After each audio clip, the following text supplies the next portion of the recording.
Yo guys, so as I'm recording this video right now, tomorrow the new update is going to drop, and with it comes one of, if not the biggest balance change we have had to the game, with 32 brawlers in the game being changed or nerfed or buffed or reworked in some way, and that is going to cause a pretty drastic meta shift.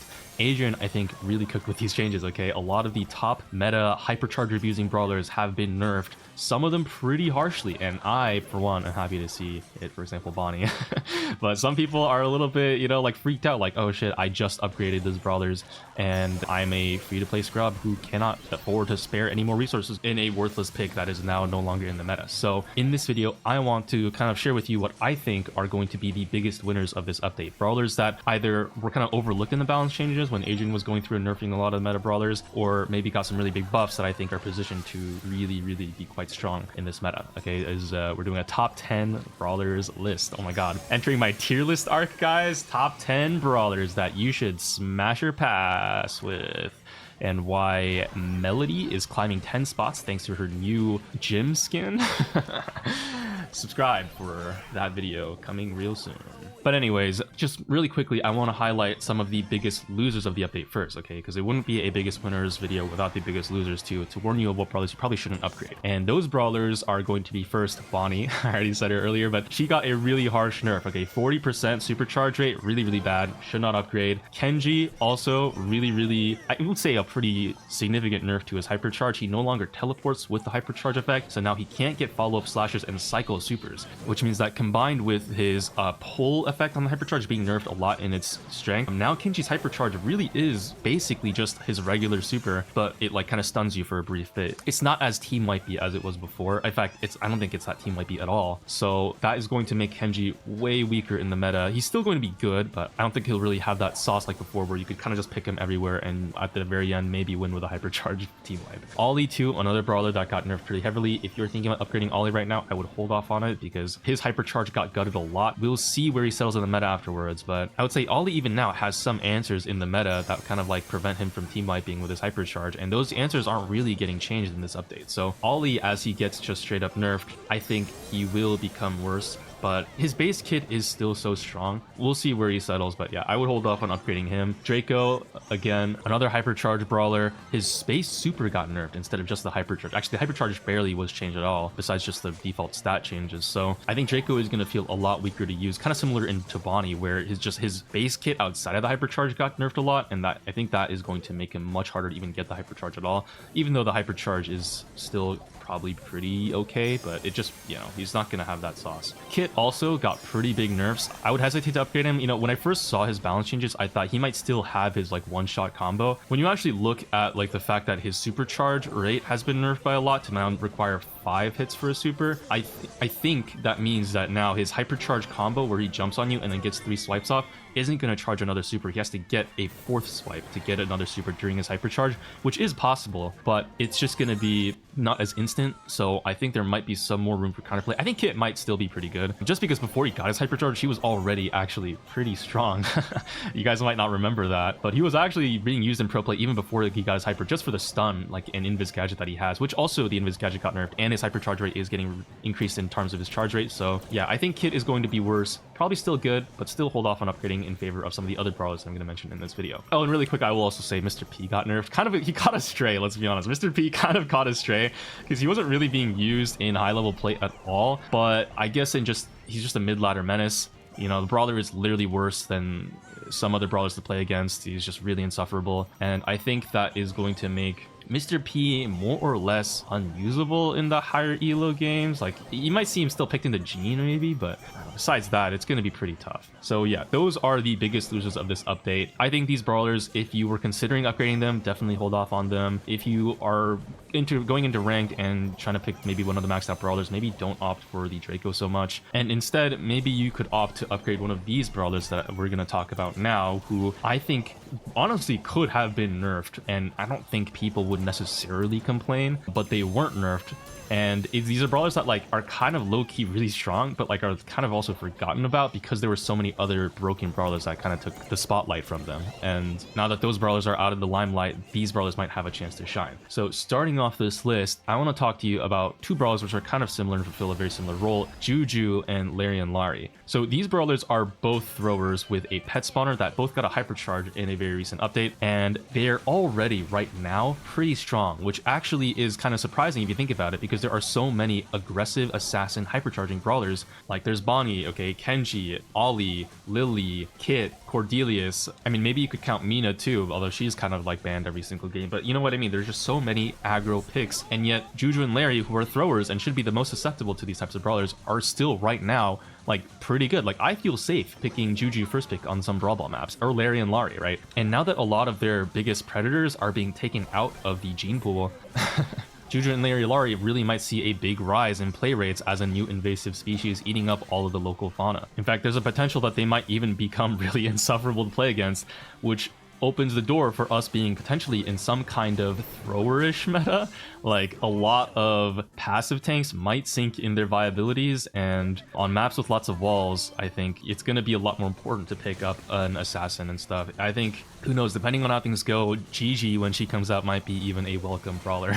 And between Juju and Lari, which one should you upgrade? They have a little bit of different quirks. Like Larry and Lari have more damage output just because Larry's thrower attacks explodes twice and has a little bit more of a consistently long range. Juju, on the other hand, really good on maps with water and really good on some little perch spots with the grass behind the wall where she can just kind of spam her long range attack and also use that invis gadget. She has one, by the way. Kind of forgot about that. Oh, geez. Overall, I would say Juju is probably the better brawler between her and Larry and Lari, just because like she just has more in her kit with her gadget that does 3 different things, her attacks which can do 3 different things, her pet which can either be really tanky or slow enemies, the fact that she can walk on water. Like Juju is just, she does it all, and I think I would probably opt to upgrade Juju over Larry and Lari, but Larry and Lari is by no means a invalid choice because he does more damage than Juju and has that over her, and probably is a little bit stronger with the hypercharge. Like hypercharge might be a little bit better for Larry. You know, don't quote me on that per se, but I think Larry's hypercharge is probably a little bit stronger. It just takes longer to charge. That's the other thing too. So yeah, those two brawlers I think are going to be maybe potentially pretty meta defining. That's going to be my guess. If I could invest in brawler's strength, I would put money on that bet. Juju and Larry stocks to the moon. He might be in a thrower meta. All right, next up, okay, another big winner. This brawler recently got a pretty big buff, and that's Trunk. Trunk is going to get a really big damage buff with this update. In the middle of his attack, he's going to be dealing like maybe 100 more damage. I don't know yet if that also applies to the edge damage too.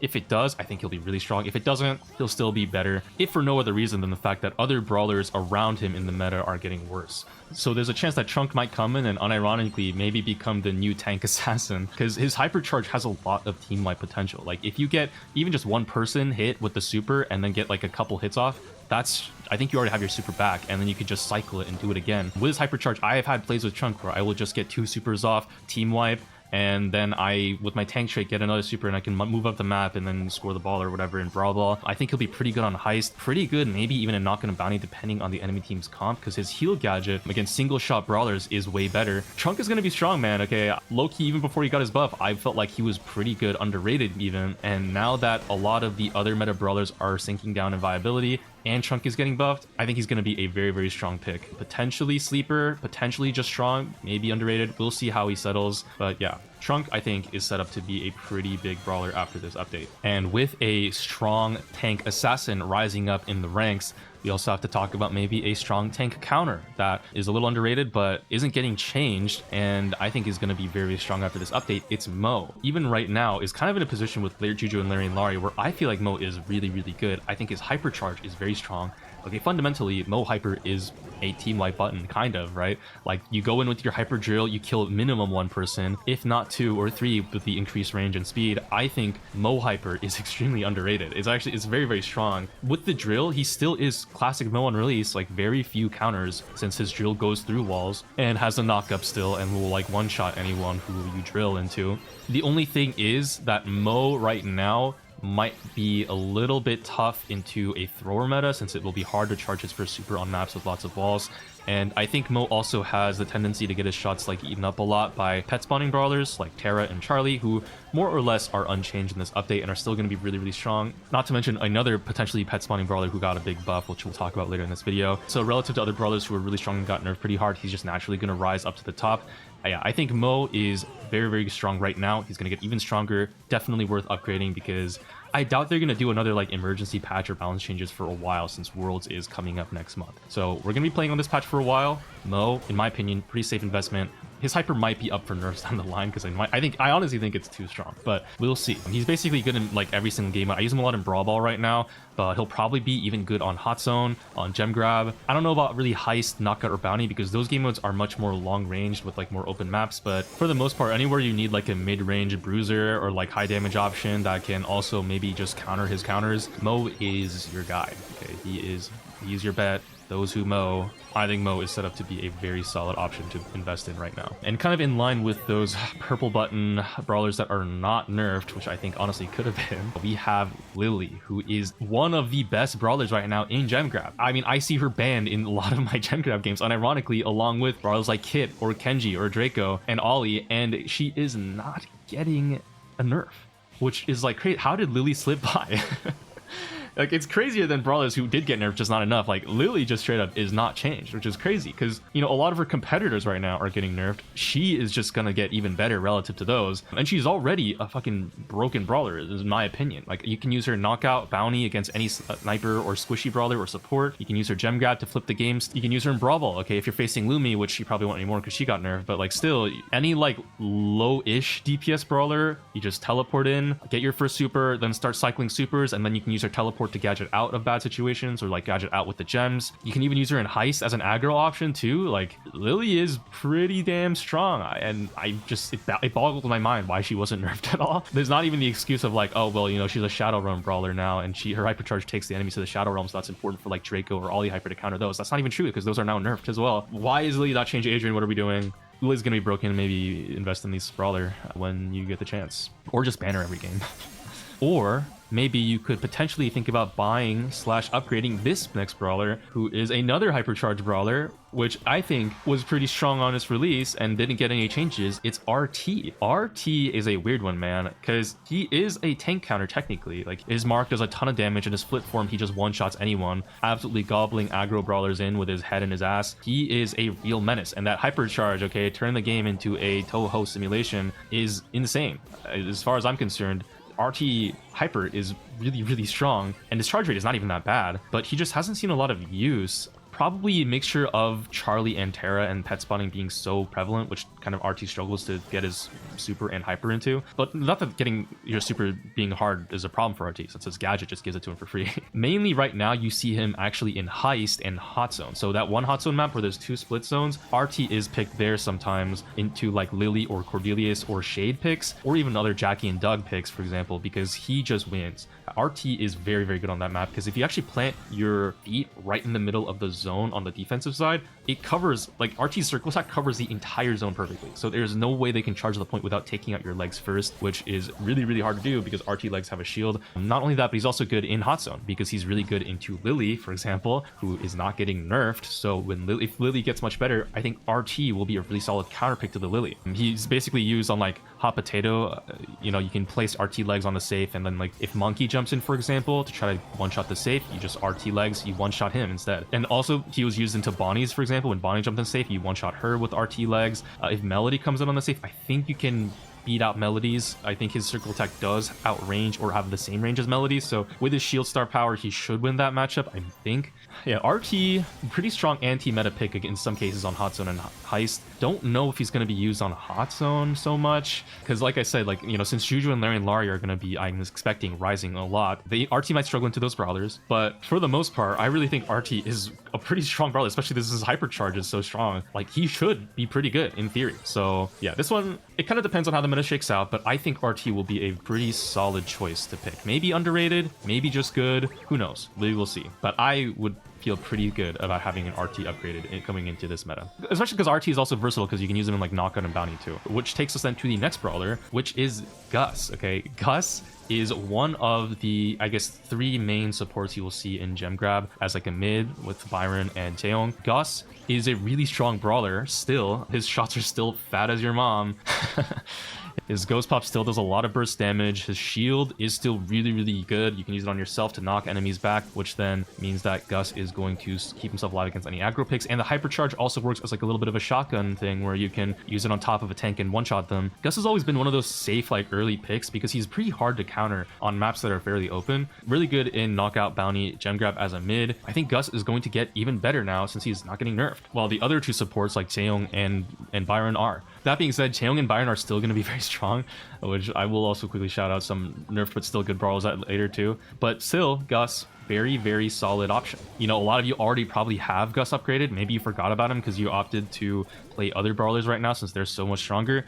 But don't get twisted, guys. Gus, very, very good pick. Highly recommend. He's really good on a lot of bounty maps like Hideout and stuff. Really good on knockout maps. Really good in gem grab. Might even see him in hot zone a little bit more. Probably not, but maybe you could. Maybe even brawl ball. We'll see. I think Gus is just safe though. Regardless, like even if he's not like a top tier pick, he's still always going to be strong because he's strong now. He will be strong after this update since he's not getting nerfed. Okay, moving on to the next brawler who is a big winner in this update. I want to talk to you guys about Nani because Nani is getting a really, really big damage buff. Her nerf from a while back when she was one of the best brawlers in the game is getting reverted. So now each of her pellets is dealing 1,600 damage at max level, which means that essentially in the entirety of Nani's range, which is a sniper's range, a little bit longer actually, within the sniper's range, you can take 4,800 damage if you get tapped by Nani, which is really fucking scary. But even if she doesn't land a 3 projectile hit on you, just 2 projectiles now is dealing 3,200 damage, which 200 damage off of Piper's hits and 600 damage more than a Mandy shot. But unlike Piper and similar to Mandy, Nani has a longer range than most other snipers. She can just kind of poke at you from max range, which still does a respectable 1600 damage. That's how much Charlie's attack does. And Charlie, you know, she can spam attacks, but she's kind of a tank counter. So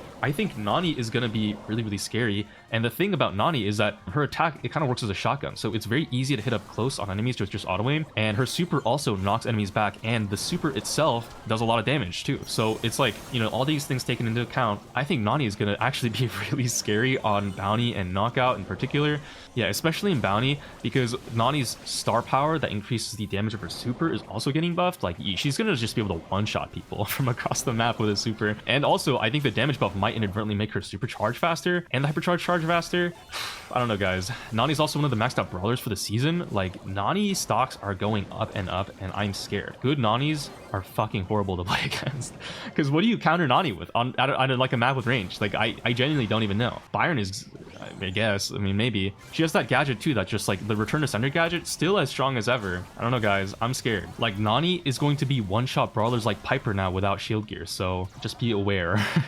If you're gonna need to buy shield gear on a lot more brawlers on bounty and knockout if you weren't already doing that, or just pick the Nani for yourself. Moving on now to one of the last couple brawlers that we're going to talk about that I think is actually pretty underrated. It's Meeple. Meeple is a weird one because their reveal speed is still really slow. So into a Charlie and Terra meta, it's going to be a little bit hard for them to get as much value, but still though, you will see in a lot of contexts, like, you know, if the draft kind of works out to where Taeyong is on the field and it's hard to go a pet spawner into Taeyong, like you could pair maybe it with a Meeple and go like Hank or something and have some really scary team compositions with Meeple, because Meeple's hypercharge is really, really good. I kind of maybe underestimated a little just how insane it would be to have effectively a shade super for your entire team in an inner portion of the map. Like if your whole team basically gets a shade super wherever Meeple hypercharges and can also walk on water and can shoot through the walls and everything, like it's actually really, really strong. I think in like knockout, you probably are going to see it in the world finals is my guess, in a lot of pro team compositions, maybe even ban worthy, maybe not so much bounty just because those maps are more prone to getting wall breaks and stuff, which Meeple will struggle in. But even like gem grab, Meeple has very versatile gadgets like with the stun into aggro picks, which, you know, as a whole got nerfed in this update too, which is going to help Meeple out a lot. The dice gadget, insane utility, really, really solid for like catching people. You're basically fishing simulator with Meeple, right? Meeple's damage output has been buffed too, right? It's been buffed a lot, and now Meeple does, I think, nearly as much damage as they did in their heyday when they were super meta back when Brawl Hockey wasn't ranked. Talk about a throwback. And they have a lot more health than ever too, because the health has been buffed up a lot. Reload speed's been buffed up, but I think now is about as good of a time to be playing Meeple as ever, despite the fact that Meeple has a couple counters in the meta right now. I'm not so sure how Meeple will do, you know, into a Juju and Larry meta. Like, I think that might be like why I'm a little hesitant to say that Meeple is going to be like the best pick ever, like, oh, broken. Probably not. But Meeple will still be a very scary option since their 3-tap potential with auto aim in range is still always there. And you have to really watch out. Like, Meeple has a deceptively long range because of the homing aspect to it. So, yeah.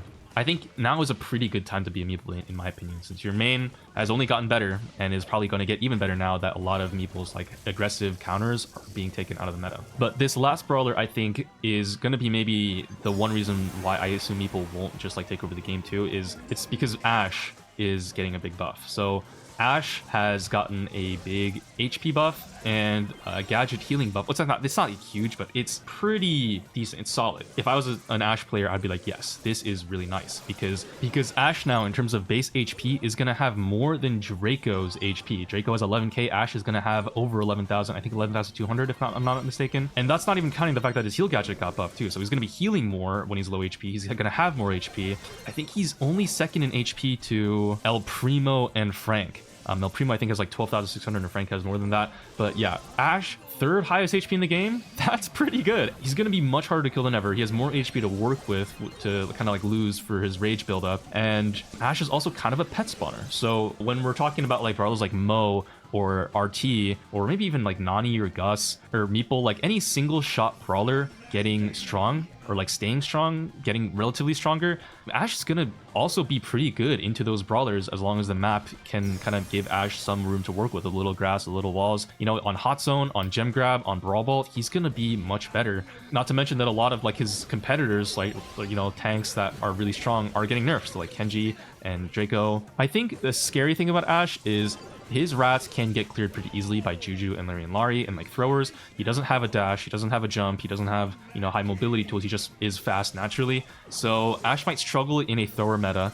He might also struggle into some other tanks that are pretty good, like Meg, maybe? I don't actually entirely know how the matchup between Meg goes, but his rats, like in theory, his rats can eat Meg shots, but Meg, I think, just outranges Ashe and will probably out DPS him and shut him in like that mid-range encounter. But Ashe, I think, does do decent into Hank. Don't necessarily quote me on that because I haven't seen too much Ashe, to be honest, in ranked to really know for sure. But like on hot zone, for example, you know, like I think there might be a new like tank trifecta with Ashe, Hank, and Meg. We'll see who is like the tank that really comes out on top there. Maybe even throw Trunk into the mix. But yeah, Ashe is by no means a bad brawler right now. And he is definitely only going to get better in the next update, probably even with Juju and Larry rising. So depending on how the meta settles, we might see an Ashe meta, which it's been a long time, but you know, not necessarily opposed to. We'll see how things go. I like playing Ashe. I just haven't really gotten a chance to play him in a while since there's just other brawlers that were so good. Now those brawlers are out of the picture. We might even be seeing Ashman getting some bans in Gem Grab depending on how things go. Really quick, I do also want to shout out brawlers like Otis, Ruffs, Shade, Hank, and Angelo.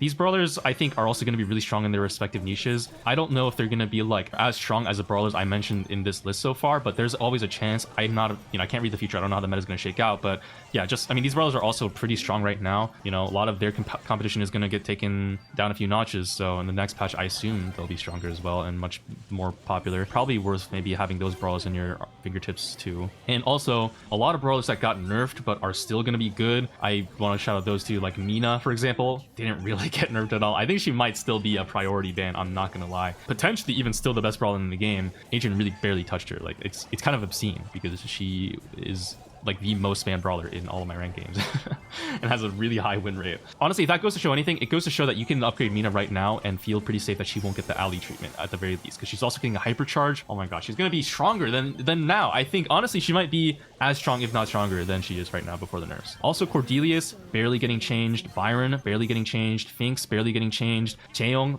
he's getting nerfed a bit, we'll see, but in my opinion he'll still be really good. K's barely getting changed.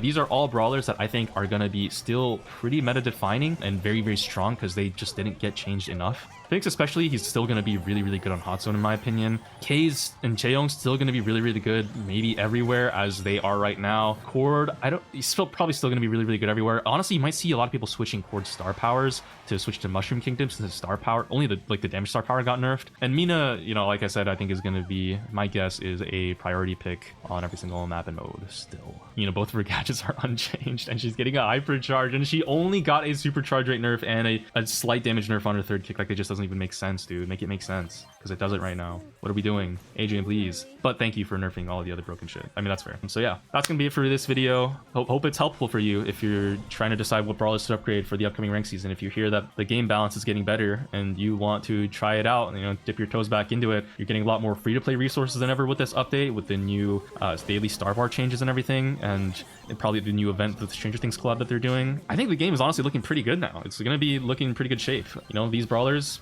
pretty solid picks, pretty worth upgrading. Let me know if I missed a brawler and you have some other pick that you think is going to be secretly goated. That's gonna be it for me. Take care of yourselves. I'll see you all in the next one. Love you. Bye. Peace.